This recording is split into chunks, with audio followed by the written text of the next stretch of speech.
তো আজকে বিকেলবেলা ভাবলাম ছাদে যে একটু ভিডিও টিডিও করি, অনেকদিন ধরে ছাদে ভিডিও করা হয় না। কিন্তু সিঁড়ি দিয়ে উঠে দেখি উপরে যাওয়ার গেটে তালা মারা। মানে বুঝলাম না উপরে যাওয়ার গেটে তালা কেন মারছে।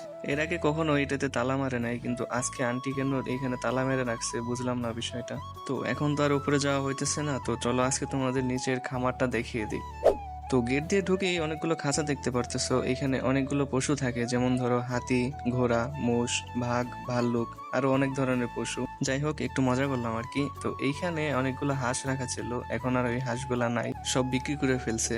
যদি হাঁসগুলা থাকতো এখন তাহলে দেখাইতে পারতাম যে কিভাবে হাঁসগুলা প্যাক প্যাক করতো। তোমাদের কপাল খারাপ, দেখাইতে পারলাম না। তারপরে এই ওয়ালের পাশে যে লম্বা খাঁচা দেখতেছো, আর এই যে খাঁচাগুলো দেখতেছো, এখানে মুরগি রাখা হইতো। আঙ্কেল অনেক ছোট ছোট মুরগি কিনছিল, অনেক কালারের, যেমন ধরো লাল, হলুদ, সবুজ, নীল, আর স্পেশালি মেয়েদের ফেভারিট কালার পিঙ্ক কালারেও মুরগি ছিল।